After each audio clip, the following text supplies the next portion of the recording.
come together every 30 days, but it is so much is always happening on the federal, state, and local level, Oh and boy. it is just so much all together. And today we intend to talk some federal politics, national politics, and also some state and locals. We talk about the elections and what we expect that perhaps to be taking place.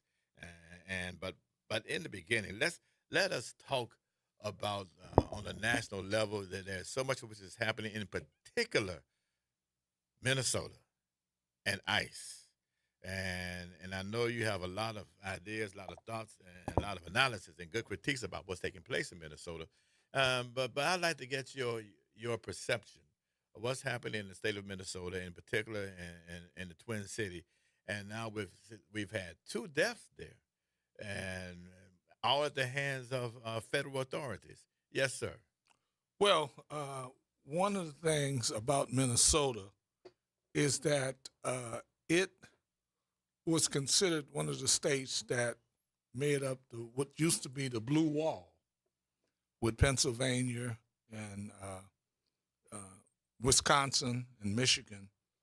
And although some of the other states have gone for uh, the Republican Donald Trump, Minnesota stayed true to its history and voted Democratic. Now, the thing that's unique about Minnesota is that it has uh, Minneapolis and St. Paul, which are considered quote unquote sanctuary cities. And because of that, and of course, you also have a black attorney general, Keith Ellison. You also have the Democratic vice presidential nominee, and so this sets up a situation where it kind of reminds me, not quite like the uh, Boston resistance that predated the Revolutionary War, because this city is not, and this state is not a city or a state that the federal government can come in and push around, and we see that the people in that community and in that state has resisted, and the answer that the President Trump has said is, I'm going to send in uh, large numbers of troops, and really is really about which fascists do. Their solution is always militarism, and so you see in Minnesota, but the people there have been successful. I saw today that they're withdrawing 500 of the troops. So this has not been a good look for President Trump, and I think Minnesota was uh, the wrong place to push what he did. Well, when I think of Minnesota, and I think of the old Democratic Farm Labor Party, and how they operated. And I think of the sort of politicians that Minnesota produced, people such as Hubert Hubert Humphrey, Humphrey. the Walter Mondales, That's right. those individuals who had a different sort of persona when it came to not only civil rights, but rights of Americans in particular. And I think of a state that's agrarian in nature, uh, but agriculture. But even more importantly, is a state that, in a community in particular, the Twin Cities area, where you find uh, immigrants, That's right. which is a welcoming place for immigrants. And so, and as you just indicated, that this perhaps may have been that the administration may have bitten off more than it can chew. But I want you to respond to this, because the question that I have: there are those who say that the police are not necessarily trained properly, and they need, and I say the police, I mean the the, the federal troops who have gone in, and it's a question of training when it comes to that shooting, that they go in and they escalate as opposed to de-escalating conflicts. Yes, sir. Well, I mean, the fundamental problem is we don't know who they are. We don't know their backgrounds. Are these former Proud Boys? Well, I would tell you who some of them are. I know some of them are from right here in Louisiana because I know that there was a recent activity in terms of the carnivals and the balls taking place. Some of them have not been. Some of the people in the balls, the men, were not there because they've been deployed to Minnesota. Yeah. And Well, I'm talking about the I, Anglo-Saxons in I particular. think Yes, your point is well yes. taken that they are not trained in the same standard that most Huh. state, local, and federal police are. But training is not a priority with this administration. That's what I The wanted to intent, hear. and once again, the intent is to uh,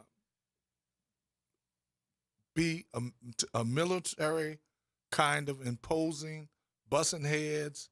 And we saw two people, not undocumented workers, but two Michigan citizens who've been killed as a result of this. And that's what I wanted you to say here, because that's why I believe in having PhDs in political science and people who are trained in understanding the real issues. Because what's happening here is not a question of their training; it's the question of the intent.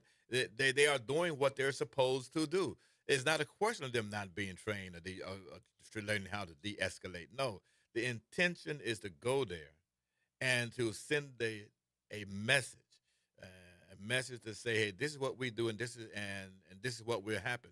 We can call it a policy or prestige, whatever it may be. But the prestige is that when you go, when these stormtroopers get out, they're going to look like stormtroopers from the mid part of the 20th century in Western Europe, and that's the intent, the look, the program, all of that, and it's sending a very verbal message, and that's what professionals who understand power relations will say to you. And that's why I have you on the program so we can discuss this openly, as opposed to having these sort of vanilla analysis. It's the intent. No, it's not or they're not trained. No, they're not. They are there purposefully to do what they intend to do. Yes, Well, sir. I've said on many of occasions Yes. that we are operating with a president who subscribes to the core element of fascism. And one of the elements is a respect for certain civil liberties. It's also a disrespect for constitutional procedures. These not only do they wear masks, which is different from uh, other law enforcement agencies, but they want to invade people's homes without having warrants. They want to arrest people who are exercising their constitutional right to protest. So one of the elements of fascism is a disrespect for all of the democratic norms and equality and liberal norms that we've all come to accept. But it's not operating within this context. They're operating off of a fascist thing where they have this personality cult of a one person who dictates what's going on, and whatever he says goes. And need I say this is that this is we are moving to the heart of Black History Month, and those of us who are born into the Black experience, we recognize this. This what we see taking place right now is not new to the Black experience. And I would suggest to you, and I would suggest not just to you, but I would suggest to our listening audience, is that those individuals who are to the brown community and Anglo Saxons who exist, the white community, is that they're getting a touch of the Black experience in America. Yes, sir. Absolutely, and the group that's getting the worst of it is the Somalians. You know, Yes. it's still different ranges, but yes, Jerry Rubin and the folks from the '60s who received us. Yes, yes. they use the term, excuse my expression, student as nigger. You Yeah, know, yeah. and so what we see here is that we're seeing the same thing happening with the citizens of Minnesota, where they're treated like a quote unquote just another black person, and this is not they're not accustomed to this. The image, however, is horrible. It's one thing to beat up on a Somalian, but it's another thing to kill white females, white males who are part of the legitimate community as they would see it. So I think that was a mistake on the part of the president. And it was also a mistake that we saw that indeed and is inevitable as you have more and more troops. Now, if I can turn the conversation again, we see what this president, and I know you have an appreciation for the arts in particular, but we see this president where we look at he's taking his name and place his name on the Kennedy Center. So it's a Donald Trump Kennedy Center. But yet we find that there's going to be it's going to close down after the 250th anniversary of the celebration of the United States. It's going to close down for 2 years for renovation. I want to just get your view about the closing about the name change and also the closing of the center because I know you have a deep appreciation for the arts and how does it resonate with you? Yes, Well, sir. it doesn't resonate well at all. However, uh, we this is the way I look at what's happening with the Kennedy Center. Remember, Okay. this is the president who wanted to refigure Mount Rushmore. That would include his head on Mount Rushmore. So, the way I see this is that he knows that history and historians will definitely talk about this president, and he's trying to make sure that he cements his legacy by creating monuments, doing infrastructure that will reflect the something about him positively. Because I think at the way it's going now, history will not treat him very kindly, particularly with all of the stuff that he's done. I mean, you have Epstein, you have the minors, but I believe this is his way of trying to counteract what he knows is inevitable and try to create and it's part of a fascist mindset of creating a world in his own image as well. But those great authoritarian fascist rulers of the mid part of the 20th century, their names and their faces have been eliminated from society. They exist in history as a cautionary tale. But the monuments in fact, the monuments have even they've been erased, blown up, and in fact, what has happened is that in some places it was almost against the law to even have them presented. Yes, sir. Well, this is the guy who's under his administration brought back Confederate monuments and the like after cities and states decided that those images were not in keeping with the values of the United States. So maybe he believes that there won't be another election. Maybe he believes the MAGA party will continue to operate even beyond his term. But I know this, that his idea is to have something that we can see visibly that he can brag about Yes, sir. and say, these are the things I've done. Forget about what the reality of everybody else is saying. Well, you mentioned a few moments ago the nature of the Epstein files, and I want to talk about that as well. And when we return in the month of March, uh, we anticipate that former President Bill Clinton and Hillary Clinton would have testified before Congress, given a disposition before the committee in Congress. And I want you to talk about the precedent that is being set by having a former president being subpoenaed and coming to Congress and before a committee and to talk about the Epstein files, and because this is something which is unique and different, it's a precedent. And I want you to talk about, from a political science point of view, is that the impact of this. Well, I mean, this once again. Oh, yes. I go back to the core elements of fascism, and one of the core elements of fascism is not to continue what we've known to be the norm, what we've known to be the status quo in terms of presidents and the like. We see what's happening here is that, well, this is one thing that Yeah. Trump is saying, let's move on from Epstein. we don't need to talk about Epstein anymore. But clearly, it's his efforts to try to move away from it. But at the same time, his Justice Department is going after the chairman of the Federal Reserve.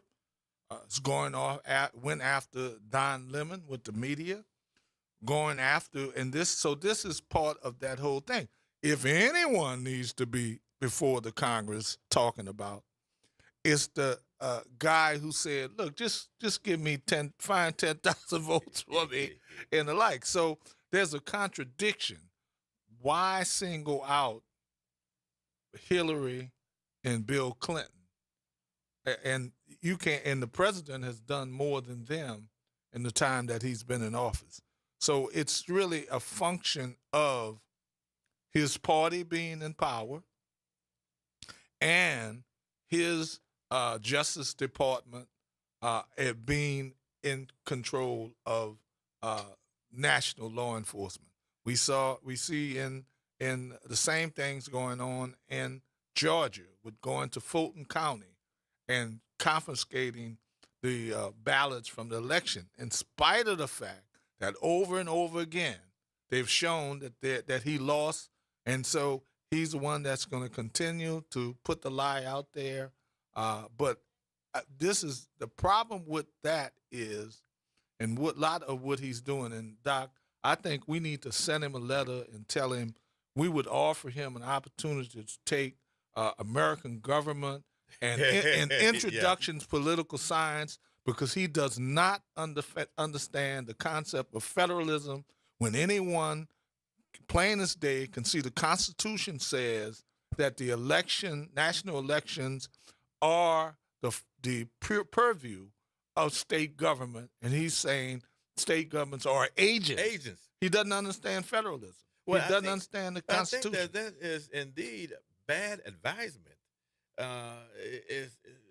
Is poor advisement, and to some extent to believe what they're saying to him. that you find that these governors, 50 states, and then and within that jurisdiction, that they are agents of the federal government. Yeah, well, I think it's fear, okay. And I think he has some people surrounding him who won't tell him that the emperor has no clothes on. And so even when he says something, you look at the people in front of the media, they're saying, well, no, he didn't mean exactly what he said. He was talking about voter ID and that sort of thing. He never said anything about voter ID. So, it's a once again, I keep going back to this cult of personality. Okay. And this idea of the core elements of fascism and how he put into place sycophants and people who are going to do his bidding, and if they don't, then they're in jeopardy. Now, you mentioned Fulton County. Do you think Fulton County and the commissioners there are responding correctly? Well, I think yes. I think it's an error. It's an error on his part to challenge the federalist model, because he's not going to get anyone to agree with him on that in Georgia. To some of the elected officials in Georgia are opposed to of his party. Within his own party. Within his party. They want to have control over the elections as the Constitution says. He can't do that in Utah. He can't do that in Colorado. He can't do that in Texas. I don't think anybody at the state level would be sane enough. But once again, we need to offer this man a course, because once again, most of the people I teach, they don't major in political science. They don't major in American government. But when they leave my course, they understand federalism and understand. But to me, it puts him in a worse position because it demonstrates pure, unadulterated ignorance, and that's all it is to it.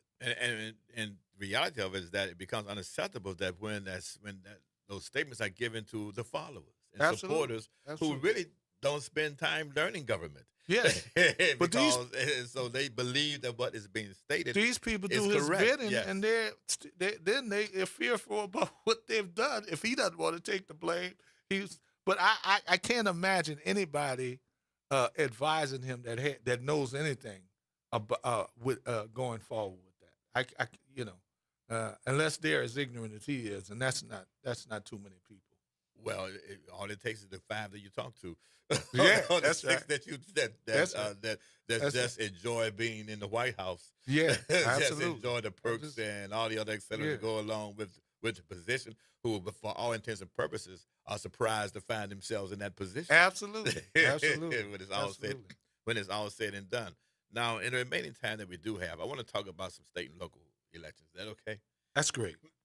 Excuse me. And let's talk about. I want to get your sense of the state and local elections, and in particular the local elections that we have in terms of the legislature. And you could just choose anyone that you uh, Well, let's find a talk great interest about in. Yes, sir. the Senate District 3, where you have uh, former Senator John Johnson, and you also have Sidney Bartholomew Jr. in that race, and you have some newcomers. So in this particular case, uh, you would think that those who are most familiar, especially Sidney Bartholomew Jr. and John, who even though he had had some problems, he was reelected. But once again, this is a different kind of district, and so it's there's When you say it's it's a different kind of district, you mean the geography and geographical okay, components of, I believe, Luaga. There's St. North Parish is okay. included, and so in that regard, it's going to be about turnout. I went to St. North Parish. The people got signs for the Luaga who's running, and But I do believe, and then there's the young man Barnes. So, what do the voters want? Do they want a young person versus someone who's more seasoned? Do they want airship? Don't want airship? And who's going to turn out? But just in terms of name, if it's name recognition only, you would have to give Bartholomew and John the edge. But I don't know John Johnson. Yes, which one of those? Well, it's like a battle of titans, huh? That's right. Old titans, young Titans. That's right. Yeah, they're young tigers, and yeah. So yes. the turnout is going to have a lot to do with who can get their people out. I see that both the traditional organizations, a lot of them had lined up behind Sidney Bartholomew Jr. So he has the youth to his advantage. He has the name recognition. But once again, if there's a runoff, we don't know how it might turn out. Yeah, okay, and that's important too because the Louisiana State Senate is very important. Very, Uh, very important. Especially during this period of reapportionment that may be coming up again, and during this period that when the powers that once existed with the federal government are now being shifted to the state legislatures, and so the Senate is a very powerful entity in the state of Right. Louisiana. Right. Yeah. Now, in the District 97, I call it the two sons race. Eugene Yeah. Green's son, and you have Ed Murray's son. And their both have been appointed to a number, people whose families are already in politics. They get the opportunity to work on certain boards and certain things and to build a kind of track record for Then it becomes themselves. organizational skills, as you indicated earlier. Organizational skills, Absolutely. voter turnout skills. Yeah. Yeah, but in this particular case, you have two sons of two former elected officials who, in '97, Eugene Green is currently elected, but Sidney no, I'm sorry, Eugene Green is elected, but Ed Murray has not been elected for quite some time. But both of them have had a number of appointed positions. So I'm not sure how that's going to turn out. What do you think the power and influence of the mayor is going to have in that race, if any? Well, the mayor is I don't know if she's going to have an influence on this because of course if she's bringing her resources to bear. That's what I mean by influence. Oh yeah, right. yeah. Well, exactly. definitely Is she would gonna have She's going to would put any have troops out there. Would it be in absolutely. her interest to bring some troops out there for someone or to choose someone? Yes. Well, it's always advantage as long as you make the right call. Because if the person that you oppose doesn't win, then you'll be in a situation where you have. But I'm sure everyone's going to work with the mayor. So If you would think then we that. have Yeah. District 100. We have the 2 attorneys, a community advocate, a political consultant, and of course my colleague, Dr. Patricia Robinson. Here, just another thing, the attorneys themselves have been appointed to different types of things and have an advantage in that area. But I know some of the other, Candace Taylor and Dr. Robinson, Yeah. as well as Kelly, has done things. Kelly has worked with political as a political consultant, but it depends on how they're known in the community for the work that they've done. And I know Dr. Robinson, even though she's described as a professor, she has been on the ground, and Candace Taylor the same thing. So the question is on this whether or not the backing seemed to be behind the 2 attorneys, Rounds, who was run before, and Dana Henry, who announced that he was a grandson of Chink Henry. So that kind of Yep, off the yep. side. So in this particular case, I see the dynamics as being whether or not people want to have had a track record in terms of what they've done in the past. Again, so and this is the first time also that we've had in quite the advent of the new system, open and closed primaries. That's right. And what do you think the impact of the open and closed primaries would have? Well, once again, for that particular race, I mean, the districts are overwhelmingly Democratic. So I don't think if there's a runoff election, I Right. mean, there's the Right, Republicans and right. in that particular And also with the district. legislative seats is not it's really like a jungle with the old style Absolutely. jungle with the legislative seats. Absolutely. So I don't think it would have a factor. Now, the other races, congressional, A different ball game. different ball game. I see. And with the congressional races, now with Letlow now entering the race against Cassidy, who was a big draw, big name, impact, yes. Well, and see, endorsed by Donald Trump, the president. Yes. Trump, but once again, he's endorsed by Trump. But Trump made a statement that Cassidy passed the most significant legislation dealing with the drugs, the overdoses and those kind of crises and drugs. And then the commercials that are on are saying that Yeah. she's she voted with Joe Biden and Nancy Pelosi more than anyone else. Oh, yeah. So- And is that what's the impact of that? Well, statewide, In the black well, community, they feel comfortable, but yeah. yeah, but this is statewide election, Right. so Okay. All right. And the beat of that is that for the first time ever, Republicans now out more Republicans than Democrats in the state of Louisiana Yeah. in terms of voter registration. Absolutely. But again, I want to thank you for joining me. Okay, It's it was- always great, the first of the month, and yeah, we covered a lot of territory. yes, indeed. And again, this is Dr. Clark's 101, the Living Classroom. You can follow me on all platforms of social media, and thank you to my good friend and colleague, Dr. George Amity. And as always, it's been a pleasure.